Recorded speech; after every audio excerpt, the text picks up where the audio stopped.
숫자 정수형, 실수형 나눠주시면 되고, 문자는 차형 스트링에 불린 정도 보시면 되고, 거기에 따른 것은 굉장히 엄격하다.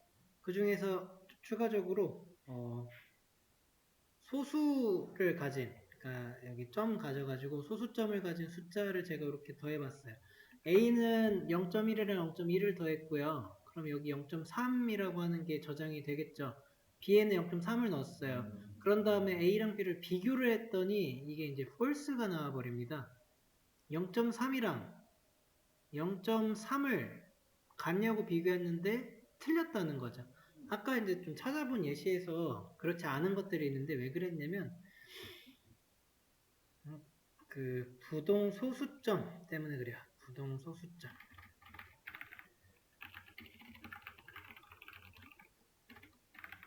어디서 나온 거냐면 컴퓨터는 그 소수점 이하의 숫자 있죠? 그 데이터를 정확하게 저장하지 못합니다. 컴퓨터가 저장하는 방식이 0하고 1밖에 없습니다. 0하고 1 가지고 소수점을 어떻게 표현할 거예요? 안 돼요. 네, 안 된다고 하더라고요. 그래서 이렇게 컴퓨터가 소수점을 나눠 가지고 저장을 해요.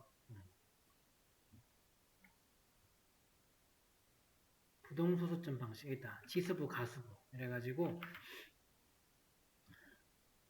뭐 데이터를 좀 쓰는 건데 이 비트가 0일 얘기하는 거거든요. 그 0일 가지고 예를 들어서 뭐 1.2587 뭐 이런 숫자가 있다라고 하면은 이게 부호는 플러스 마이너스를 표시하는 거예요. 그래서 얘는 여기로 들어가고요. 이 정수 부분이 이제 지수부예요. 근데 이 소수점 부분을 가수부라 해가지고 좀 많은 데이터를 가지고 저장을 해놓는데 따로 해, 따로. 그러다 보니까 실제로 저장되어 있는 데이터가 0.3이라고 해도 컴퓨터한테는 얘가 0.3이 아닌 뭐 0, 0, 0, 0, 0, 0, 0, 0 이러다가 이제 끝에 1이 꼭 있을 수가 있는 거죠.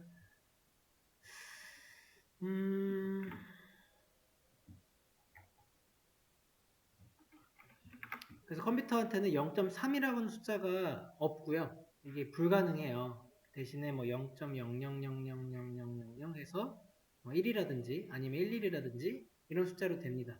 그러다 보니까 여기서 B에서 0.3 더한 거 얘네가 같지 않는 건데 부동소수점 때문에 소수는 제대로 실수가 완벽하게 저장이 되지 않는 점이 있다는 것만 알고 계시면 되고, 부동소수점 때문에 나왔던 에피소드가 하나 있죠. 이 로켓 발사에 항상 나왔던 건데,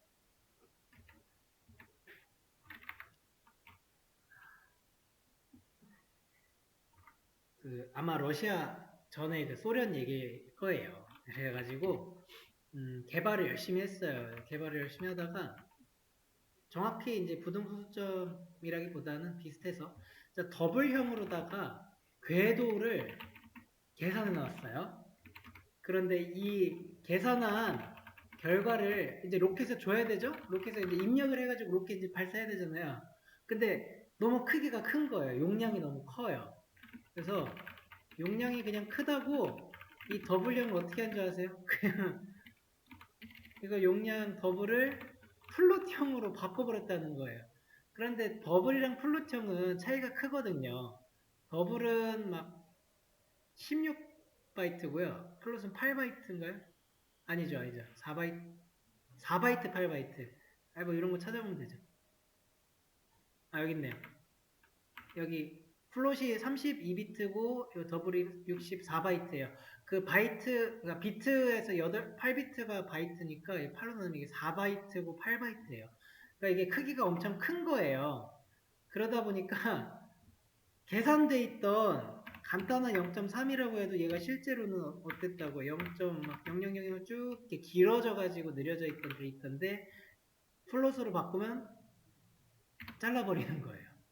와, 이렇게 되는 거예요. 그러면 큰일 나는 거예요. 진짜 그 터진 거예요.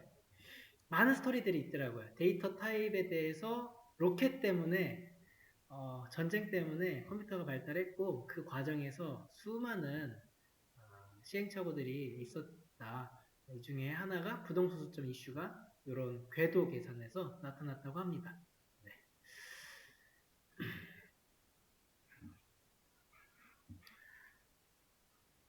그래서 수업 페이지에 있었던 이 처음 내용이 그런 걸 좀 담으려고 간단하게 예시로는 작성해드렸던 거예요. 데이터 타입은 중요합니다.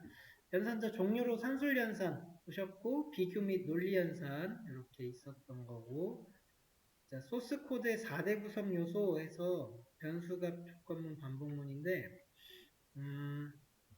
이게 왜 4대 구성 요소 이렇게 나뉘었냐 하면 다른 언어에 다 있어서 그래요. 변수이자 값이고 조건문, 반복문 또 함수 정도 넣어주시면 될 것 같아요. 값은 나누기도 하고 뭐 변수에 넣기도 하고 그런 부분이에요. 자, 그럼 요런 그 구성 요소 있죠? 이거를 핵심 구성 요소라고 하고 소스 코드라고 했으니까 밑바탕이 되죠. 이걸 왜 이렇게 나눠놨냐면 이래서 그래요. 자, C 언어 있고요. 파이썬 있고 자바도 있고요. 다른 언어 되게 많겠죠. 루비, 고 등등등 되게 많은 언어가 있는데 이 모든 언어에 공통적인 문법이 존재합니다. 그게 저거예요. 저 구성 요소 지금 있는 거 있죠? 변수도 있고요. 조건문도 있고 반복문에 함수 정도는 모든 언어가 다 가지고 있는 거예요.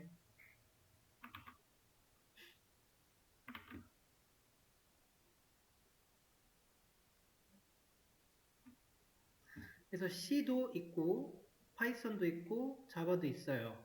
전부 다 갖고 있는 이 와중에 그 다음에 여기서 더 나아갈 때 좀 더 심화로 들어갈 때 그때서 차이들이 생기는 거예요. C 같은 경우는 포인터라고 하는 걸 더 배우실 거고 구조체를 더 배울 거예요. 동적 할당 같은 걸 배울 거고 파이썬으로 들어가서는 리스트, 딕셔너리 얘로 더 쓰고자 하는 거는 뭐 모듈이랑 그 다음에 패키지 같은 거를 더 쓰는 걸 배워요. 이걸 더 활용하는 거. 자바로 들어가니까 뭐 여기도 배열 같은 게 있긴 합니다. 배열, 어레이 리스트 해서 이런 거 할 거고 배열. 근데 뭐니 해도 사실 얘는 클래스죠. 클래스, 인스턴스, 객체. 얘네가 거의 다 하죠. 클래스 배우면 자바 아는 거예요. 여기도 클래스가 있기는 합니다만 그 주안점이 아니에요.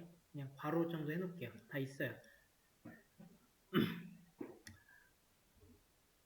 그래서 그 언어 한 가지를 뭐 파이썬이든 C든 다른 거를 정말로 깊이 좀 심도 있게 정리를 해 놓으셨다면 지금 자바 배우시는 게 되게 수월하다고 느끼시는 게 공통적이라 그렇고요. 그러면 심화 버전에서 나뉘는 게 좀 있긴 하지만 그렇다고 얘네들이 완전히 다르냐라고 하기에도 조금은 그것도 아니에요. 비슷해요. 다 거기서 돌아가요. 다 C 언어 기반으로 발전을 했기 때문에 그 안에 있어요. 그래서 이런 용어로 이런 이제 말을 쓸 수 있죠. 4대 구성 요소야 하면 다 맞는 거예요. 변수 한번 읽어보시고 값은 이런 게 있고요. 데이터 타입 얘기하는 거죠. 조건문에 반복문이 있습니다. 연산자 우선순위랑 증감연산자 좀 넣어놨어요. 데이터 타입 관련해서 글들 잘 쓴 글 있어가지고 링크 걸어놨습니다.